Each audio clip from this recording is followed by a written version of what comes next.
नमस्कार, मैं हूं श्रुतिका आप सभी के साथ और अब वक्त हो गया है शब्दबान का। 22 जुलाई से शुरू हो रही कांवड़ यात्रा को लेकर यूपी की योगी सरकार ने बड़ा फैसला लिया है। योगी सरकार ने आदेश दिया है कि उत्तर प्रदेश में अब कांवड़ यात्रा के रास्ते पर पड़ने वाली सभी ढाबों, रेस्टोरेंट, होटल और खाने पीने के सामान बेचने वाली दुकानों में बोर्ड पर उनके मालिक का नाम लिखा होगा और अपनी पहचान जाहिर करनी होगी। बड़ी बात यह है कि योगी सरकार के फैसले पर बीजेपी के कई सहयोगी दलों ने भी ऐतराज जताया। चिराग पासवान ने साफ साफ कहा कि जाति धर्म के नाम पर जहां भी लोगों को बांटने की कोशिश होगी वो उसे सपोर्ट नहीं करेंगे। मैं 21वीं सदी का पढ़ा लिखा युवा हूं और मेरी लड़ाई ही जातीयता और सांप्रदायिकता के खिलाफ है। ऐसे में मैं इतनी हिम्मत रखता हूं कि बिहार के मंच पे खड़ा होकर मैं इस बात को बोल सकूं कि मैं जात पात धर्म मजहब में मैं विश्वास नहीं रखता हूं, and which is true also. मैं नहीं मानता हूं। तो जहां पे भी ऐसे डिवाइड जातीयता के नाम पे हो या धर्म के नाम पर हो, मैं कतई उसको ना मैं समर्थन करता हूं, ना मैं उसको बढ़ावा देना चाहता हूं। नीतीश कुमार की पार्टी जेडीयू के नेता केसी त्यागी ने कहा कि कांवड़ यात्रा बिहार में भी निकाली जाती है। तमाम मुसलमान कांवड़ियों का स्वागत करते हैं, इसलिए यूपी में जो फैसला लिया गया है वो हिंदू मुस्लिम को बांटने वाला है। योगी आदित्यनाथ को अपने फैसले पर पुनर्विचार करना चाहिए। इससे पहले कभी इस तरह का कोई कानून अस्तित्व में नहीं आया। कांवड़ यात्राएं खाली यूपी में नहीं, बिहार, राजस्थान, मध्य प्रदेश और हरियाणा प्रांत में भी निकलती है।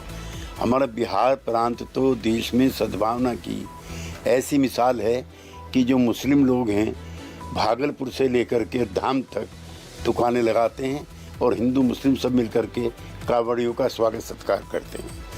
इस बार जो कानून लगा है मुजफ्फरनगर और उसके आसपास, ये यूं भी जो हमारे प्रधानमंत्री नरेंद्र मोदी जी उसके इन सिद्धांतों के विरुद्ध है।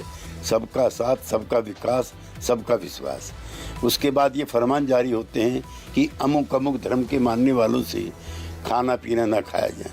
तो ये विभाजनकारी है और इसमें विभाजन की बू आती है। मैं चाहता हूँ उत्तर प्रदेश सरकार संवेदनशील है और वो इस पर पुनर्विचार करे। कांग्रेस की प्रवक्ता सुप्रिया श्रीनेत ने कहा कि बीजेपी सिर्फ नफरत फैलाना जानती है, नफरत की राजनीति करती है, लेकिन वो ये भूल जाती है कि लोगों को ये मंजूर नहीं है।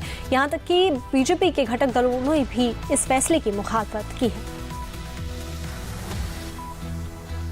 जाहिलियत का आदेश है। मुझे ऐसा लगता है कि इसी तरह का इकोनॉमिक बहिष्कार इन लोगों ने अयोध्या हारने के बाद हिंदुओं का भी किया था, अब वो मुसलमानों का कर रहे हैं। तो बीजेपी के पास जब कुछ नहीं होता है करने को तो वो नफरत का छौंका लगाते रहते हैं, लेकिन वो ये नहीं समझते कि इसी नफरत की राजनीति को इस देश ने हरा दिया है।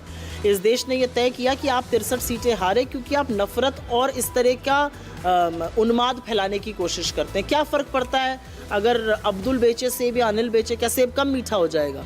मेरा अपना मानना है कि ये सारे मुद्दे असल मुद्दों से ध्यान भटकाने के लिए। असल मुद्दे हैं बेरोजगारी, महंगाई, आर्थिक असमानता, बढ़ता हुआ ऋण, घटती हुई बचत। असली मुद्दे हैं अग्निवीर, असली मुद्दे हैं नीच। अगर इन सब मुद्दों में नहीं उलझाया जाएगा तो लोग असली मुद्दों पे बात नहीं करेंगे। और सिर्फ हम ही नहीं, इनके घटक दल इसके खिलाफ बोल रहे हैं। जेडीयू बोल रहा है, आरएलडी बोल रहा है। क्या करेंगे ये लोग, मैं जानना चाहती हूँ। यूपी कांग्रेस के अध्यक्ष अजय राय ने कहा कि मुसलमानों की पहचान जाहिर करना, हिंदू मुस्लिम में भेदभाव करना, ये सब कुछ लोगों में आपसी दूरियां बढ़ाने की कोशिश है। यूपी सरकार को ऐसा नहीं करना चाहिए और ऐसा करने वाले अधिकारी के खिलाफ एक्शन होना चाहिए। पूरी तरीके से अव्यवहारिक कार्य है और निश्चित तौर से ये अपने जो देश के अंदर, जो अपने समाज के अंदर भाईचारे की भावनाओं को ये खराब करने का कार्य कर रहे हैं, आपस में दूरी पैदा करने का कार्य कर रहे हैं। ये निश्चित तौर से इसको तत्काल निरस्त करना चाहिए और जिस अधिकारी ने जिसने ऐसी कार्रवाई की उनके खिलाफ दंडात्मक कार्रवाई करनी चाहिए, उनको बर्खास्त करना चाहिए। फैजाबाद से समाजवादी पार्टी के सांसद अवधेश प्रसाद ने साफ साफ कहा कि संविधान में लोगों को जो मौलिक अधिकार दिए गए हैं, यूपी सरकार का फैसला उसके खिलाफ है। लोगों को आपस में बांटने की बजाय समता मूलक समाज की स्थापना करनी चाहिए और इसके लिए जाति आधारित जनगणना की जरूरत है। भारतीय जनता पार्टी का ये कदम जो है बाबा साहब भीमराव अंबेडकर के दिए गए मूलाधिकार, फंडामेंटल राइट्स के अगेंस्ट में है।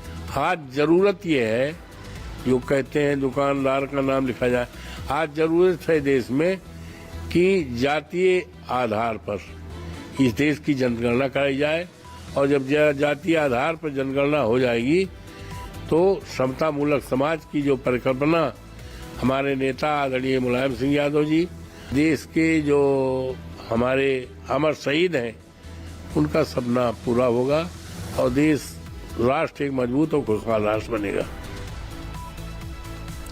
समाजवादी पार्टी के सांसद और अखिलेश यादव के कजिन धर्मेंद्र यादव ने कहा कि लोकसभा चुनाव में यूपी में बीजेपी को जो हार मिली है ये उसी की घबराहट का नतीजा है, इसलिए लोगों में नफरत फैलाने की कोशिश की जा रही है, लेकिन जनता इसे स्वीकार नहीं करेगी।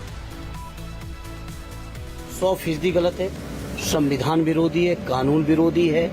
ये भारतीय जनता पार्टी के लोग जो घबराए हैं उत्तर प्रदेश की जीत से, समाजवादियों की, इसलिए किसी न किसी तरह से प्रदेश को नफरत के रास्ते में ले जाना चाहते हैं। लेकिन प्रदेश का आवाम बहुत सूझबूझ के साथ ये रास्ते को निकालेगा और हम लोग इस चीज का पुरजोर विरोध करते हैं। इस तरह की बात नहीं होनी चाहिए। हमारे देश में धर्मनिरपेक्ष स्वरूप है हमारे देश का, किसी से किसी की जाति नहीं पूछ सकते और ये तो बैनर लटकाने की बात कर रहे हैं।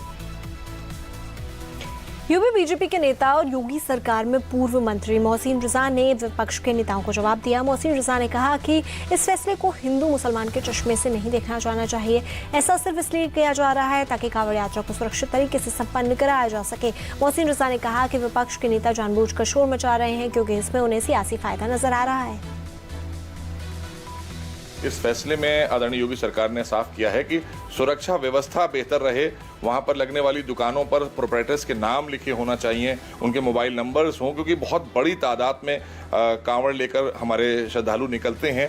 तो ये छोटी मोटी यात्रा नहीं होती है और पिछले अगर आप देखें ये 8वां कांवड़ यात्रा है जिसको माननीय मुख्यमंत्री आदरणीय योगी आदित्यनाथ जी अपने कार्यकाल में करा रहे हैं और बेहतर से बेहतर व्यवस्था उन्होंने और भी प्रोग्राम, अभी जैसे मुहर्रम का प्रोग्राम निकला उसमें भी सुरक्षा व्यवस्था चाक चौबंद थी, कहीं कोई किसी तरह की अप्रिय घटना नहीं हुई। और ऐसे ही इसको लेकर कांवड़ यात्रा को लेकर भी हम बेहतर व्यवस्था देना चाहते हैं कि जो लोग उस रूट पर जा रहे हैं कहीं पर कोई भी बात हो तो तत्काल उसको संपर्क किया जाए जिसकी दुकान पर एक मोबाइल नंबर भी लिखा है, उसका नाम भी लिखा है। तो इसमें कोई धर्म विशेष की बात नहीं की गई है।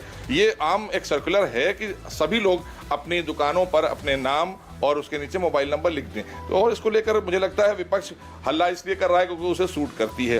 धार्मिक राजनीति जो है वो विपक्ष को बहुत सूट करती है, इसलिए वो चिल्लम चिल्ला कर रहे हैं।